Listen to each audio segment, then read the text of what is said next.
Hey, what's up? This is Dilio coming to you live with another keyboard review. And this time I'm not doing a plugin. I'm not doing software. We're actually going back into the real world with hardware. And what we have right here is a customized Rhodes 88 keyboard right here. And I'm here with the proprietor of it, Jay Clay from Music from the Heart, coming to you live. And, you know, we're just going to talk about it and listen to it in this video and go from there. All right, how you doing, man? Doing good, man. Good cool, to see you doing again. good, man.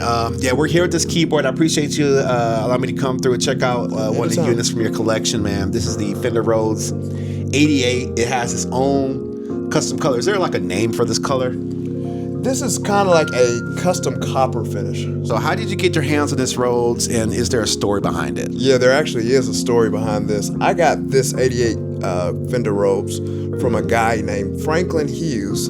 He bought it back in 1974 at a little place called Arcadia, Louisiana. He was 18 at the time. Him and his mother traveled there, and then they actually financed this keyboard through First National Bank. I believe he said maybe $800. It came with a twin verb amp and everything. Yeah. The way I got my hands on it, I had met Franklin through Facebook Marketplace, and he was selling a keyboard stand.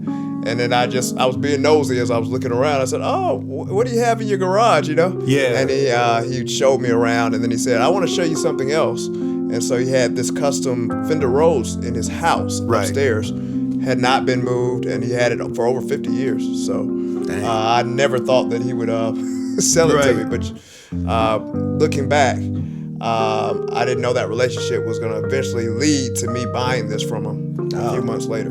This was a time before like the keyboard workstations and before there was any of those synthesizers.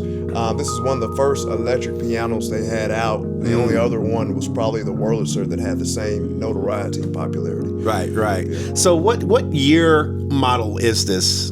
Is this that you're aware of? This 88 is one of the popular years, which is 1973. Oh, shoot, okay. And this is before Fender sold the company off. Gotcha. So after I believe 75 or 74, you don't see the Fender Rhodes on there. You just see straight Rhodes. Gotcha. Well, there's two Fender Rhodes. There's one is an 88, which stands for 88 keys. Right. And then there's another one they have called a suitcase. Right. 73. That means it has 73 keys, and it also has a speaker that comes with it. Did you do any modifications to this, or the guy who you bought it from, did he do some modifications? He did tons of modifications to this. Yeah. If you notice that this has a top shelf that he custom built. He's a woodworker carpenter. Okay. And he made this custom case to fit over the top. Oh, okay. So this was not part of the keyboard. And that's on a hinge. And it's on a hinge. Okay. Yeah. And then you drop it down. And I guess this is good for if you have some papers or a laptop or something you want. Also, these knobs were switched out with Vintage 5 knobs. Okay, Vintage 5. Okay. Yeah, Vintage 5. And he added where you can add a suitcase, another speaker. Right. To this keyboard. Before there was just no speaker. You'd have to jack. Yeah. You'd have to hook it up yourself. Then these are different effects that are on this one that may not be on the first one. The first edition. This was a vibrato. Yeah. There's a speed intensity. So if I play the vibrato, just play it regularly. Right. Regular. And then I can add vibrato. True. Okay. And then he added some more plugs on the side of the keyboard to give it a stereo sound, a left and a right. Right. Whereas before it was just one jack. So what's the maintenance like on one of these units? Oh, these things, you better know what you're doing because there's a lot of keys, a lot of parts in this one. They're not as simple as a Wurlitzer electric piano. Right. You've got tines inside. Yeah. If you play too hard, you can, eventually those things will break. Okay. This particular model, they were built out of wood. And then in later years, they built them out of plastic. Gotcha. So that's why these are more desirable. True. The wood are a little bit more stable.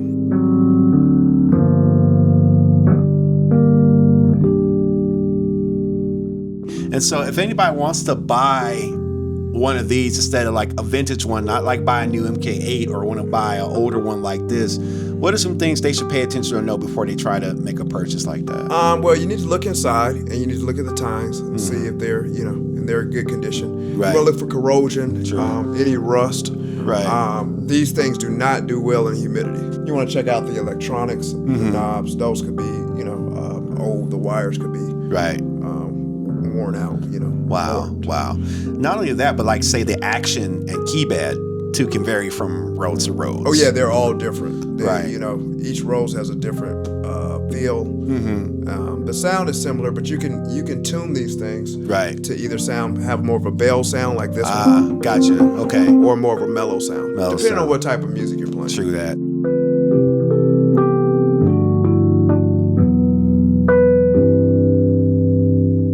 What do you think makes the Rhodes sound so special compared to other keyboards? What I really think is the tines, the electromagnetic forces that give it that kind of warm sound. Yeah.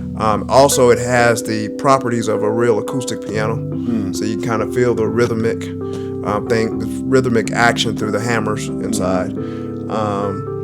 I would just say that, some of the best music was made on the Rhodes in the 70s. Yeah. And it just has that true warm analog sound. Right. And, when you add effects on it, the possibilities are endless.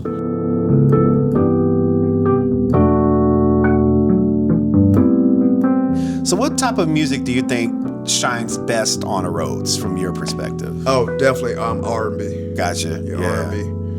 True that. I would say that. What would you say? I'm partial to R&B, neo soul. I grew up on late 90s, early 2000s neo soul. Yeah. And so when I was introduced to those songs like the early D'Angelo or early Erykah Badu, Chico LaBarge and stuff like that, I always heard that sound. And it was familiar. Even the Jill Scott, Words and Sounds Volume 1, even Floetry first stuff, that's sort of like my pocket of influences I like. And so for me, neo soul and that sound was just synonymous with it.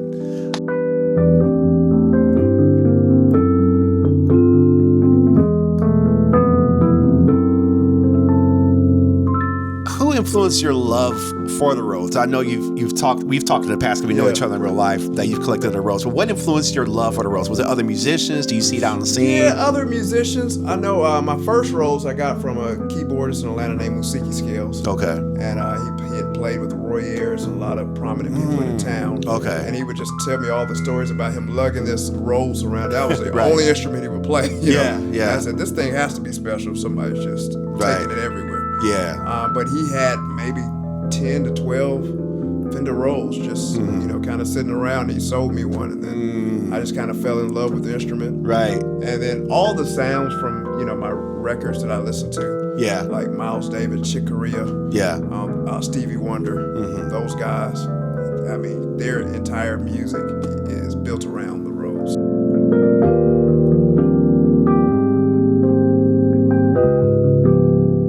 So here's an interesting question. If you could only keep one keyboard, would it be this or a Rhodes or another type of keyboard? If you only could have one. If I could only have one.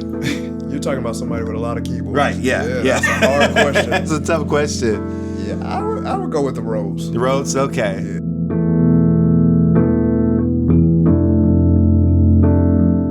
With the Rhodes, what was your first impression the first time you played one? What was your first impression? If you could think back the first time you actually played a physical Rhodes, what was that like for you? First time I played it in college. Oh wow. I could just kind of feel just something just vibrated in my soul. I got you. It just felt, I could just feel a certain energy of warmth and it felt very soulful. Right. It was just indescribable because what I was playing was actually matching what my ears wanted to hear, Yeah. Sometimes you play like, I know it should sound better than this and it might be the instrument, Right. But it's like my hands and my ears and everything was just all working the way I felt like they should.